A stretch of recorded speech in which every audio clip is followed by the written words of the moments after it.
The forest was silent, but not the peaceful kind of silence. It was the heavy silence that made every leaf sound louder than it should. Every step echo longer than it should. Birds had stopped singing, and even the wind seemed afraid to move through the trees. Ethan, a lone traveler, walked slowly along the narrow trail. His backpack was light, carrying only the basics: water, dried food, and a small blade for protection. He had been walking for hours, searching for the river that locals had spoken of. They had warned him too. They said the forest is alive at night. Do not stay after dark, but Ethan was stubborn. He wanted to see the untouched land with his own eyes. He wanted to prove to himself that fear was only in the mind. The trail bent to the right, and suddenly the smell of damp earth grew stronger. He heard it, the soft trickle of water. Finally the river. But as he moved closer, he stopped. Someone was there. On the bank, half hidden by tall grass, lay a figure. It was not human. The body was thin, almost fragile, yet taller than him. Its skin was pale blue, glowing faintly under the filtered sunlight. Strange marks covered its arms like burns or claw wounds. Its chest rose and fell in weak breaths. An alien. Ethan froze, his heart racing. He had heard stories about beings from the sky. Some said they came in peace, others whispered of raids and vanished villages. Nobody agreed. And now one of them lay here, wounded, vulnerable, almost dying. He should have run.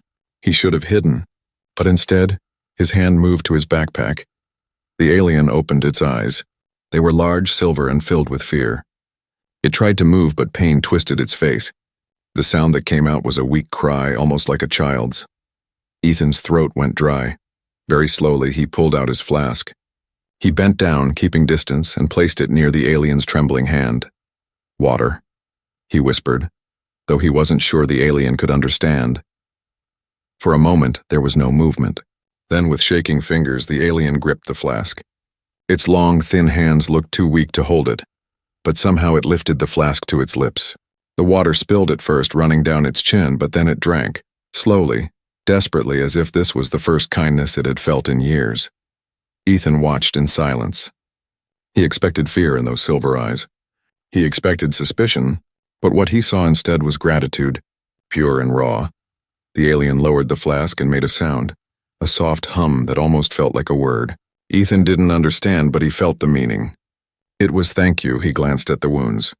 They were deep, too deep for just an accident. Something had attacked this being. The marks looked like claw strikes, yet some edges burned as if from fire. He wondered what kind of creature could do this. The forest answered with silence. Ethan pulled out a strip of cloth from his bag. Carefully, he moved closer. The alien flinched, a low growl forming in its throat, but Ethan raised his hand slowly, showing no weapon. "I won't hurt you," he said softly. He didn't know if the alien could understand words, but maybe tone was enough. He tore the cloth and wrapped it around one of the wounds. The skin was cold to the touch, almost icy. The alien shivered, eyes locked on him, studying him. When Ethan tied the knot, the alien blinked slowly, like a gesture of trust. Minutes passed. Neither spoke. There were no words that could cross this distance. But in that quiet moment, something else passed between them. A fragile thread of connection, woven not by language but by choice. Ethan sat back, his heart still racing. "Who hurt you?" he whispered, though he knew no answer would come. The alien's eyes drifted to the trees as if fearing the shadows. Then with the last of its strength, it touched the earth with its fingers, drawing a shaky line, then another crossing it, like an X. Ethan didn't understand. A warning, a map, or maybe a sign of danger nearby? Before he could ask, the alien's hand dropped. Its eyes closed and its breathing slowed again. Not gone, just faint. Ethan felt torn. He couldn't carry this being. He couldn't heal wounds he didn't understand. But he also couldn't leave. Something told him this meeting was not chance. The forest grew heavier. Somewhere in the distance, a low growl echoed. Not human. Not friendly. Ethan's grip tightened on his blade. He looked at the alien, unconscious but still breathing, and for the first time he felt it. He was not alone anymore. His act of kindness had tied his fate to something far bigger, something hidden in the shadows of the forest. The silence pressed closer. Waiting, Ethan whispered, "Whatever comes, we face it together." He didn't know then, but this small act, giving water to a stranger, was the first step into a storm that would change his life forever. The forest was still heavy with silence when Ethan opened his eyes the next morning. He had slept only in short bursts, half awake through the night, always listening for footsteps or growls in the distance. Dawn brought a gray light that filtered weakly through the trees, but it did not bring peace. His first thought was of the alien. He turned quickly, and relief washed over him. The figure was still there, lying weak but alive. Its chest rose and fell, slow but steady. The cloth he had tied around its wound was stained dark now, but the bleeding had stopped. Ethan crouched down, checking on it carefully. The alien stirred, eyes blinking open. For a moment, confusion filled those silver eyes, then recognition. Its gaze fixed on him, and the fear that had once been sharp was softer now. It raised a trembling hand, pointing weakly at the flask beside him. Ethan quickly picked it up, uncapped it, and offered it. This time the alien drank slowly, not in desperation but with control. Drops of water sparkled as they slipped down its chin, catching the morning light. When it finished, the alien gave a sound again, soft, like a hum. Ethan frowned. He still couldn't understand the words, but the tone was unmistakable. Gratitude. For a long while they just sat there, watching each other. Two strangers from different worlds, joined by a simple act of kindness. The alien's gaze moved to Ethan's hands, then to the pack beside him. Slowly, carefully, it reached for something near its chest. Ethan tensed, hand moving to his blade, but the alien only pulled out a small piece of crystal glowing faintly. Its edges shimmered like starlight trapped in stone. It placed the crystal in Ethan's palm.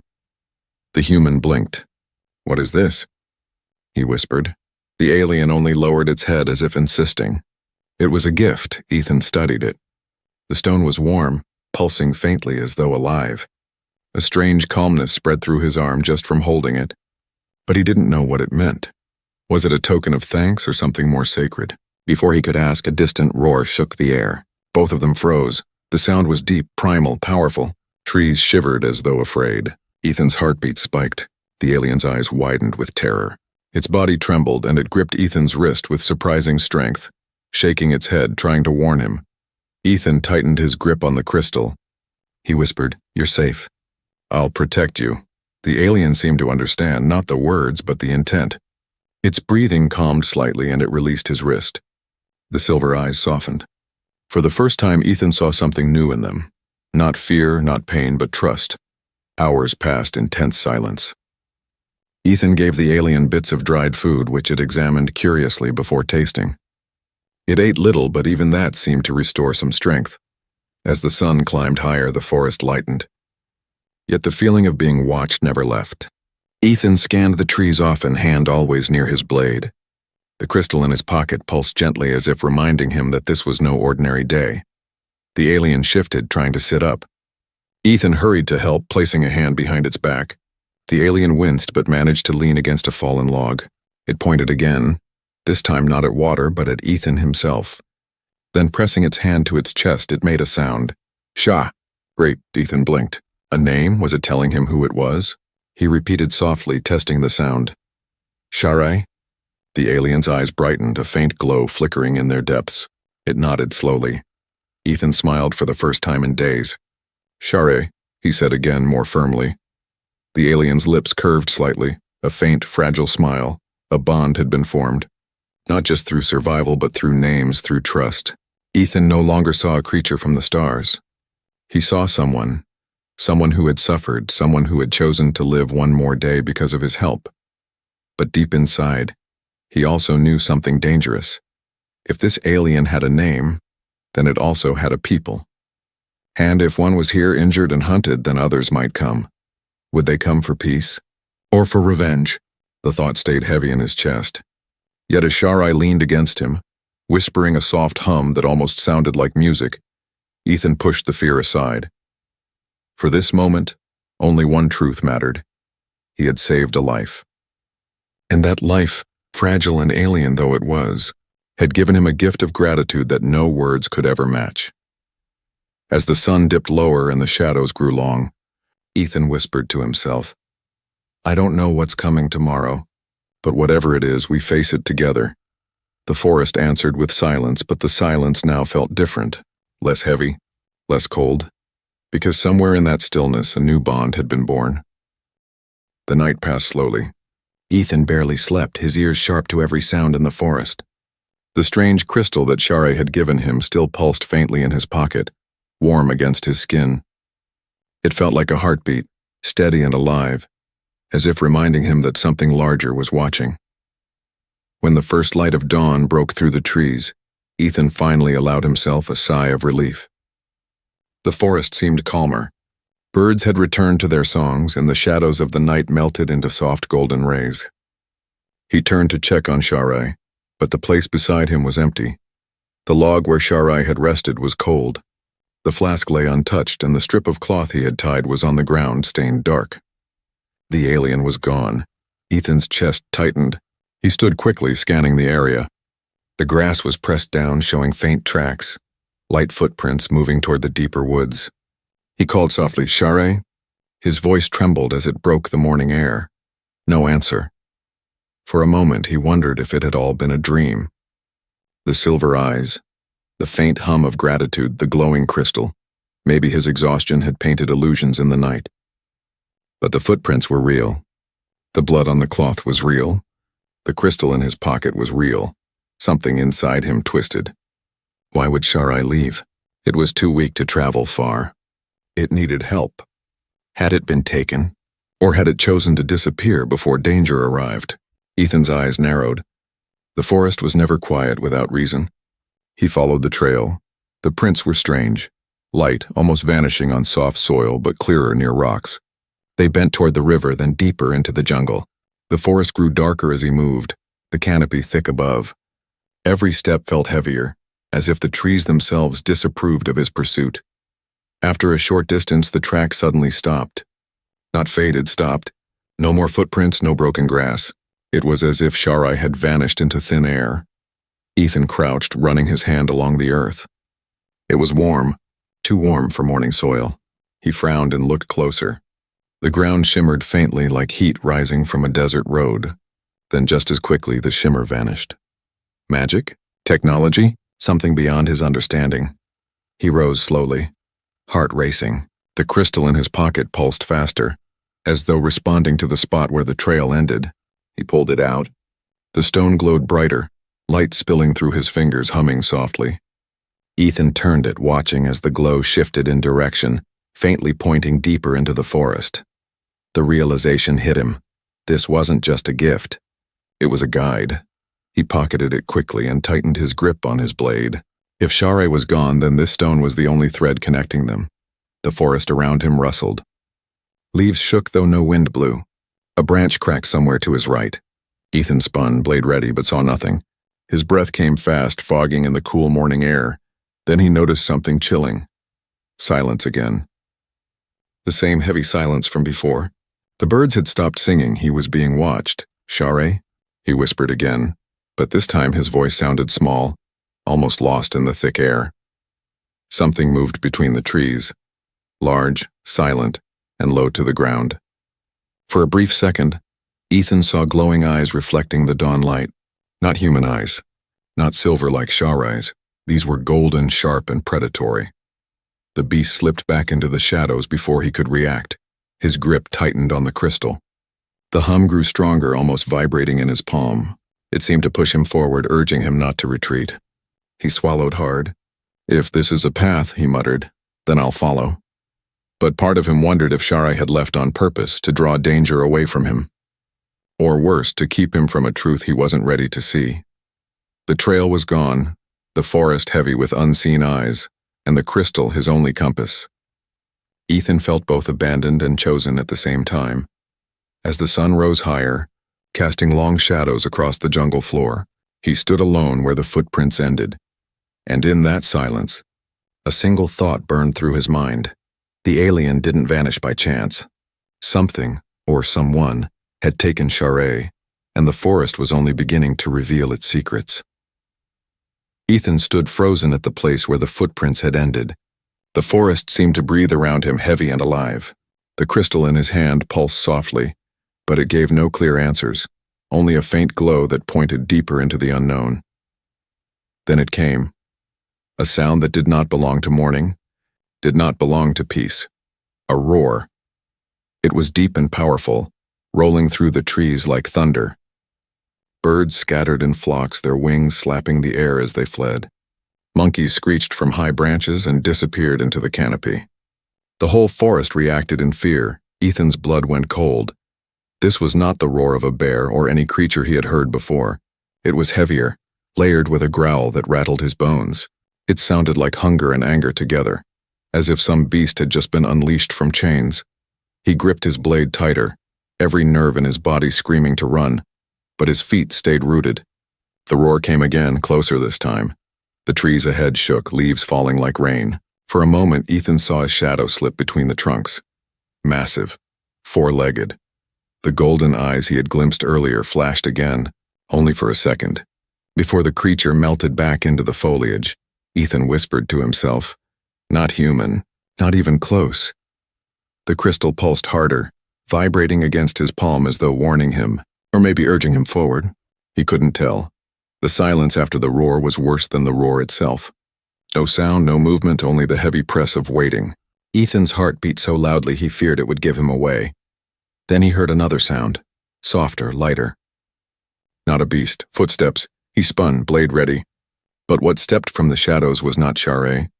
It was another figure, tall, blue-skinned like Share but stronger, with markings across its face that glowed faintly. Its silver eyes locked on him with sharp intensity. Unlike Share, this one did not look weak or injured. It looked like a hunter. The alien didn't attack. It only studied him, silent and still as if deciding what he was worth. Ethan tried to speak. "Where is Share?" His voice came rough, desperate. The alien tilted its head. No answer. Then it raised one hand, pointing toward the deeper forest, the same direction the crystal had been glowing. Ethan's breath caught. Did this mean Share was safe, or was it a warning to turn back? Before he could ask, the roar came again, this time so close that the ground trembled beneath his boots. The alien's eyes flicked toward the sound, then back to Ethan. Without a word, it stepped backward into the shadows and vanished, as if it had never been there. Ethan stood alone again. The roar echoed once more, this time joined by others, several distant but moving. It wasn't just one beast. There were many. His chest tightened. He was being surrounded. The crystal flared suddenly, glowing brighter, almost pulling his hand toward the direction the alien had pointed. Ethan hesitated only a moment before he ran. Branches whipped against his arms, roots tried to trip his feet, but he pushed forward deeper into the forest. Behind him, the roars multiplied. They didn't sound random. They sounded organized, like predators driving prey into a trap. Ethan's mind raced. Share's disappearance, the strange hunter, the crystal, and now this. None of it was chance. Something larger was moving in the jungle, something ancient, hidden, and waiting. His lungs burned as he ran, but he didn't stop. The crystal's glow guided him through the dark paths until suddenly the trees thinned, and he stumbled into a wide clearing. He gasped. Across the clearing, etched into the stone of a cliff wall, were markings, strange symbols glowing faintly like stars. The same shimmer he had seen earlier on the ground pulsed here alive, as if the forest itself had carved messages into stone. The crystal in his hand responded, glowing in rhythm. Ethan's fear turned to awe, but only for a moment because the forest behind him exploded with sound. The roars had reached the clearing. Eyes glowed in the shadows, dozens of them circling the trees like burning lanterns. The sound of padded paws pressed against the earth. A pack of massive shapes began to emerge, golden eyes locked on him. Their bodies were sleek, striped with black and silver, larger than any tiger he had ever imagined. Ethan's blade shook in his hand. He whispered, "So this is what the forest was hiding." The beasts lowered their heads, muscles rippling, ready to strike. And then, just before they leapt, a sharp cry cut through the air. Not human, not beast, alien. The beasts froze, ears flicking back, eyes turning toward the sound. From the other side of the clearing, more figures stepped out, blue-skinned, tall, riding on the backs of the great tigers as though they were allies, not monsters. Ethan's heart stopped. The tribe had come. The clearing trembled with life. Golden eyes glared at Ethan from every shadow, huge striped beasts circling him like fire-made flesh. Their muscles rippled under dark fur. Their growls rumbled like thunder rolling low across the ground. Ethan tightened his grip on the blade, knowing it was useless against so many. He braced himself for the end. But then, the cry rang again. Clear. Commanding. Not human. Not beast. Something greater. The tigers stopped mid-step. Their ears flicked back. Their growls lowered into deep rumbles and their massive bodies stilled. The air itself shifted, charged with a strange authority. Ethan's eyes darted to the far side of the clearing. Shadows moved. Figures appeared, one after another, stepping from the forest like soldiers marching from a hidden world. They were tall, graceful, and blue-skinned like Share. Silver eyes glowed faintly in the dawn light. Each one carried weapons carved from stone and crystal, glowing faintly as though alive. But what froze Ethan's breath was not their weapons, it was their mounts. They rode the giant tigers as if they were horses, seated upon the predators that had moments ago threatened to tear him apart. The beasts obeyed them completely, walking with controlled strength, no longer wild but proud. Their stripes shimmered in the morning light, patterns so sharp they looked painted by starlight. The clearing that had been Ethan's death trap was now a stage for something far larger. The tribe had arrived. At the front, one rider dismounted. Taller than the others, cloaked in woven furs and armored plates, the leader walked forward with the grace of royalty.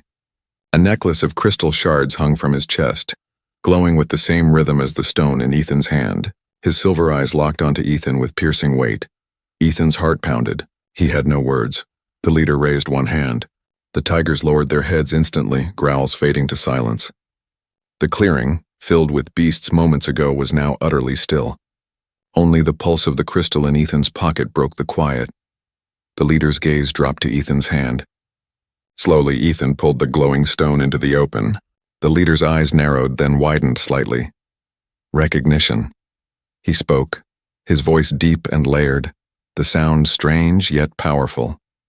Ethan couldn't understand the words, but he felt the weight in them. This was no casual meeting. This was judgment. Ethan stepped back nervously, raising the crystal as if to show he meant no harm. His voice shook. I don't know what this means. Share, your friend. They gave this to me. The name lit something in the leader's eyes. He exchanged a sharp glance with the others behind him. The word Share passed their lips in whispers, repeated like a name both sacred and feared. Ethan's chest tightened. Was Share someone important? The leader stepped closer, and though Ethan's instincts screamed to run, the presence of the tigers kept him rooted. The alien reached out not with a weapon but with a hand, long, slender fingers glowing faintly at the tips. Ethan hesitated, then placed the crystal in his palm. The stone glowed brighter, humming loudly as if it had found its true owner. The leader closed his hand around it, lifted it high, and the entire tribe bowed their heads in unison. Even the tigers lowered themselves, tails sweeping the ground. Ethan stood frozen. Why were they bowing? To him? Or to the act he had done? The leader turned back to him. His voice softened, but his eyes burned with something Ethan couldn't read. Respect, suspicion, maybe even destiny. Then he stepped aside. From the center of the riders, another figure emerged. It was not a warrior. Not armored. Not cloaked. It was a young alien woman, her skin shimmering like moonlight, her eyes large and gentle yet filled with strength. She wore garments woven with crystal threads that glowed faintly, and upon her head rested a crown of silver leaves. Around her waist hung a sash braided with white and red, symbols that even Ethan could guess meant ceremony. She was dressed as a bride. The clearing fell completely silent as she walked forward. Each step measured, each gaze fixed upon Ethan. Her people watched with reverence, as though this was more than just a meeting. This was tradition. Ethan's throat went dry. His mind spun. He had only given water to a wounded stranger, and yet here, in the heart of a strange world, an entire tribe stood before him, and they had brought a bride. Ethan could hardly breathe. The entire tribe had parted to let her walk forward, every pair of silver eyes lowering in quiet respect. The forest, which had moments ago echoed with roars and danger, now stood still as if it too waited for her steps. She was unlike anyone Ethan had ever seen. The young alien woman moved with calm grace, her long gown woven from silver threads that shimmered like water under moonlight. Small crystals hung from her wrists and ankles, glowing faintly with each movement, casting tiny sparks of light around her. Upon her head, A crown of delicate leaves gleamed softly as though alive. Her face was calm, but her eyes, large, silver, and luminous, were filled with something deeper: strength, sorrow, and hope all at once.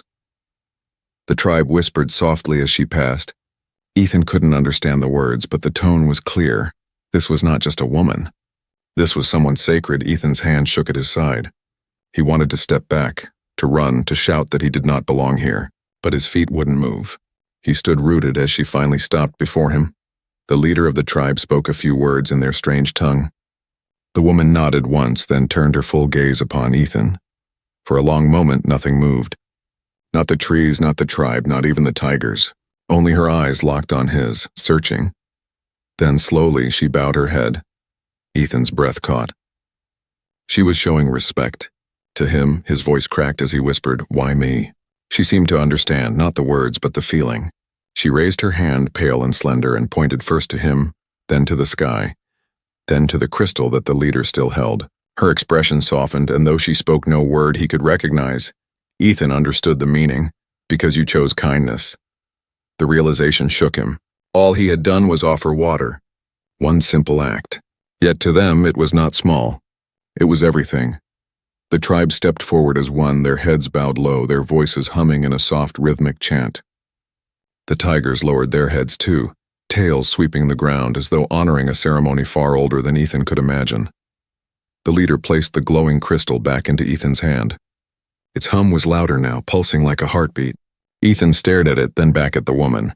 She smiled faintly, and for the first time since entering this forest, his fear eased. But confusion replaced it. Why had they brought her? Why dressed as a bride? As if sensing his thoughts, the woman stepped closer. She reached for his hand, her touch light and cool, and placed it gently against her chest. Ethan could feel her heartbeat, steady, strong, alive. She whispered one word, soft but clear: "Bond." The tribe's chant grew louder, echoing through the clearing. Ethan's mind spun. A bond, a joining?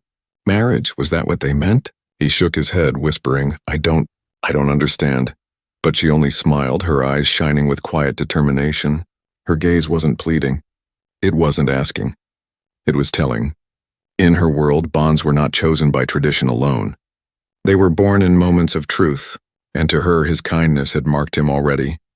Ethan swallowed hard. The weight of 100 alien eyes pressed on him, but the warmth of her hand kept him steady. For the first time since he had entered this cursed forest, he no longer felt alone. The leader stepped forward again, raising his staff high.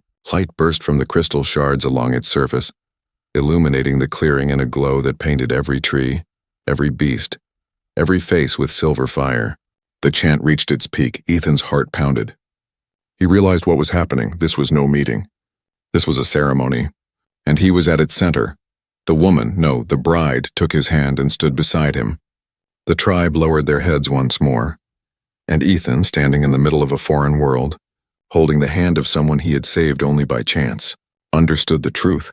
His life was no longer his own, it was tied to hers, to the tribe, to the bond that had begun with a single act of water.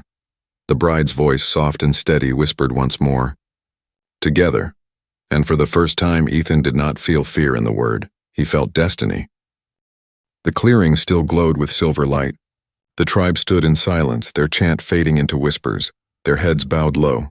The tigers lay calm, their golden eyes fixed on Ethan as if they too waited for his answer. Ethan's hand was still in hers, the bride's hand. Her touch was light, but her presence was heavy with meaning.